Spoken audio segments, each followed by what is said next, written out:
Yown! Wazzup Techiez? It's your boy 30 back at it again for another video. Woo! So for today's video guys is mag-unbox ulit tayo. Wow! Ang i-unbox natin tadan! Ito. So ito guys na i-unbox natin is isa siya dun sa mga pangalawang giveaway natin na item. So isa siya dun. Tama ba? Basta lutang na lang. So ayun guys, kung bago ka dito sa aking channel, ayun, please pa-subscribe na din. Yung mga nanonood na hindi pa nakasubscribe, subscribe na po para updated kayo dito sa mga videos ko, okay? So ayun, ano pang hinihintay natin? Unbox na natin to. Let's go! Woo!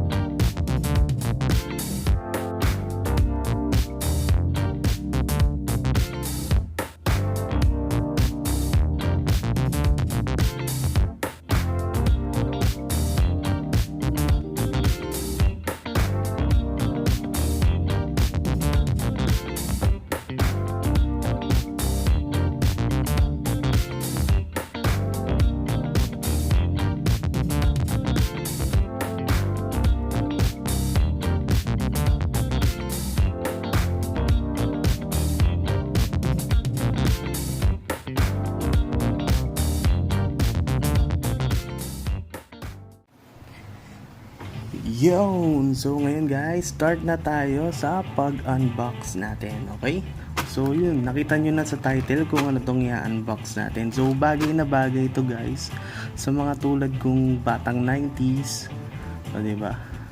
Ito yung mga pangarap natin dati. Ako dati. Bet na bet ko magkaganito. Okay? So dineliver siya ni Ninja Van. Eh nabili ko siya guys sa Shopee. Lagi ko na to nakikita sa Shopee sa mga flash sale. Kaso parang dadalawang isip ako kung okay ba to. So eto siya guys.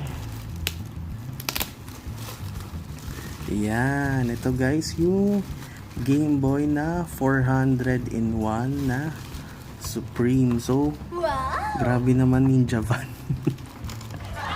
Grabe naman. Tignan mo naman guys yung box. So sa makakatanggap nito sa giveaway natin, kita nyo naman dito sa video guys. Nagkadurog-durog na yung box. Okay, so ito guys yung box nya. Medyo konting lukot lang. Okay. So sa gilid, ayan, nandiyan nakalagay yung, ayan, 3 inches nga daw siya. Okay, slim and trendy. Ayan, pwede daw siya ikabit guys sa TV. Saka rechargeable yung battery niya. Okay. Tama ba? 6 hours? Oh, 6 hours daw yung battery guys. Okay. So, open na natin. Saan yung bukasan niya? Ay, ito sa gilid. Then, ang laman is... Uy! Dilaw. Ang in-order ko pula. Ang laman niya guys, first off is itong manual. Ayan. Okay. Ayan. Then ito yung USB para ma-charge siya guys. Then yung ating AV cable. Ayan. Ito rin guys yung sinasabi ko sa Android box. Ganting kailangan para may kabit siya dun sa TV. Ayan siya. Okay. Then ang pinaka ay ito pa pala, battery. Ano to? BL5C. Oh, BL5C. Parang battery guys nung Nokia phones. 'Di ba? BL5C. So 1020 milliampere siya guys. Okay. Then dito na tayo sa main device natin. So, may gasgas siya ng konti. Pero may plastic naman. Yan. So, ito yung directional buttons. Ito yung X, Y, and AB buttons niya. Select, start. And yung speaker. Then, sa taas, andito yung micro USB. Tapos yung sa AV na cable slot. Siguro ito yung power button. Okay. Then sa gilid, ito yung volume. Okay, sa baba, wala. Then sa likod, ito yung sa battery. Ayan. Plastic, diba? Sobrang gaan lang niya, guys. Parang kahawig niya yung yung classic na Gameboy. Yung kulay gray. Kahawig niya. Okay, so ngayon, i-test na natin siya. Kabit na natin yung battery.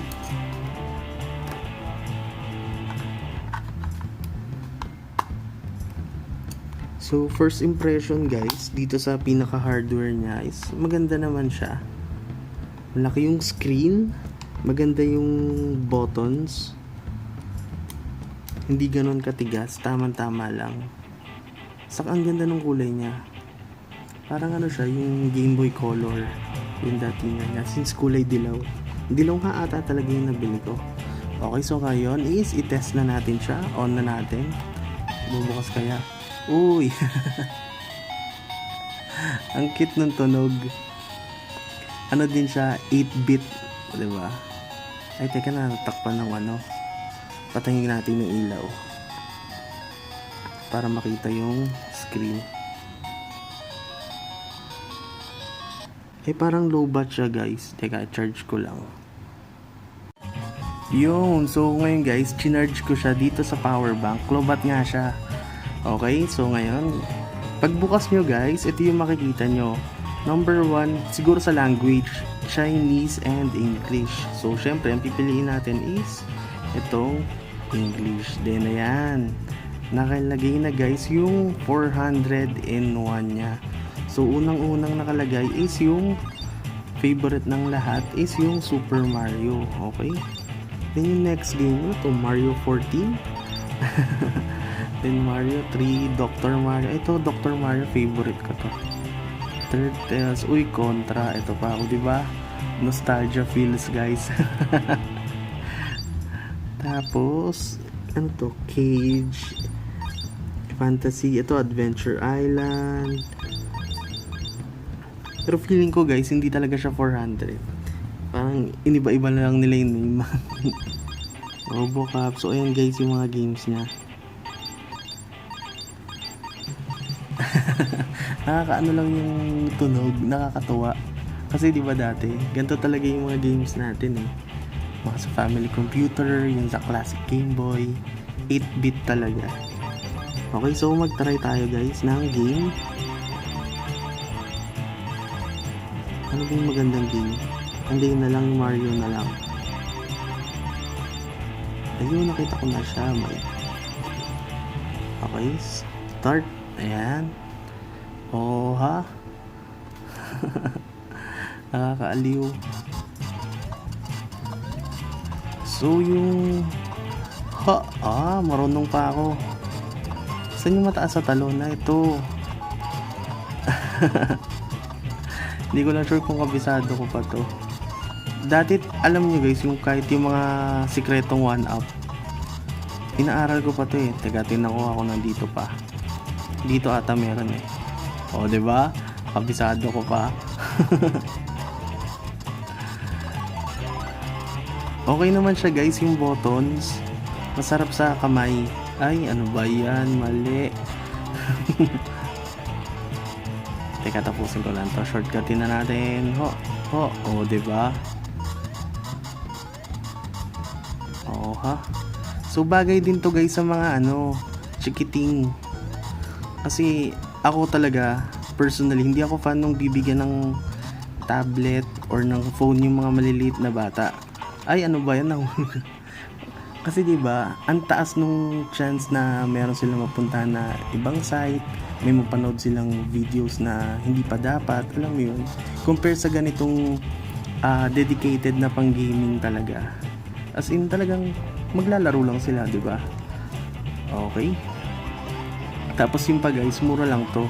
So lalagay ko guys yung link dun sa description box. Okay. Tapos pa tayo na ibang game. Ano ba yung maganda dito? Ito, balloon fight. Sobrang ang saya-saya nito. Sa Switch nga nilalaro ko pa rin to eh. Nintendo Switch. Kasi pag may online ka, libre yung mga Nintendo NES games. Ayan.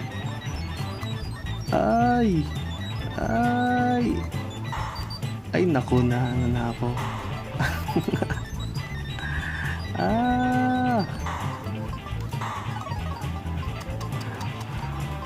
Okay, so ngayon naman guys, ang isa pang pinaka gusto kong feature nito is pwede siyang ikabit sa TV. So ngayon, i-try na natin siya sa TV. Okay? Yun guys, bago natin siya ikabit sa TV, ang tuturo ko lang sa inyo kung paano. Okay? So yung kanina, yung AV cable natin, audio video cable, ayan, ito siya guys, is ikakabit nyo lang siya dito sa taas. Okay? Ayan. Okay, so sagad nyo lang guys. Then ganyan na siya. Then itong dulo niya is ikakabit natin dun sa RCA port. Yung okay, then color coordinated na siya. Dilaw sa dilaw, then pula sa pula. Okay? So kabit na natin. Yun. So ito na guys yung TV. Then ikakabit na natin siya. Okay? So, punta lang tayo dito sa likod.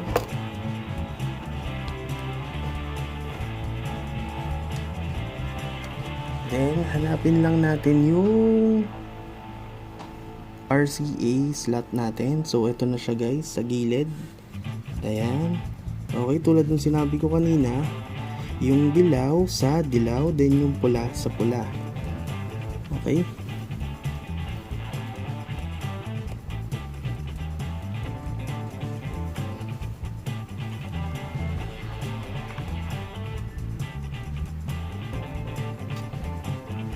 Ayan, then yung pula. Ayan. Okay, so next is pa-power on lang natin yung TV. Okay, so nabukas na natin guys yung TV. Then sa source, ang pipiliin lang natin is yung audio video.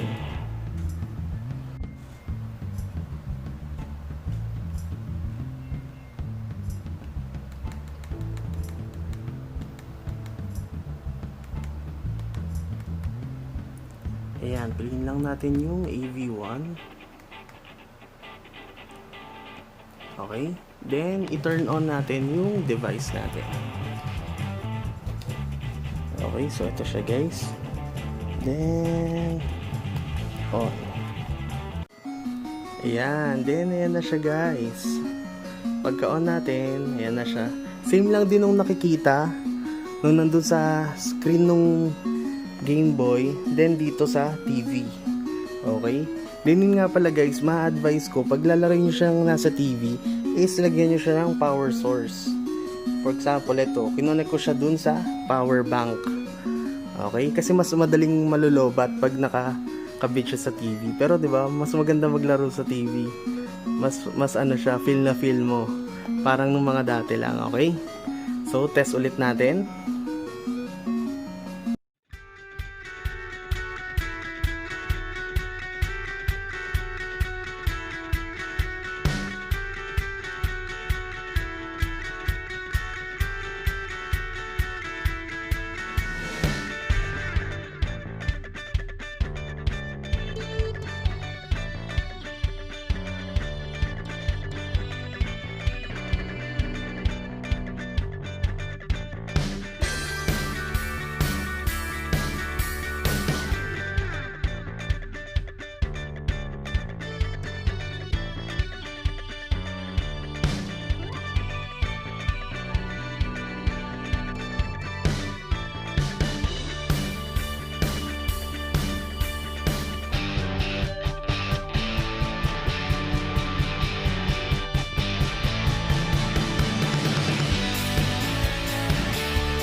Yown! So ayun guys, yung unboxing and testing natin dito sa ating Gameboy na 401.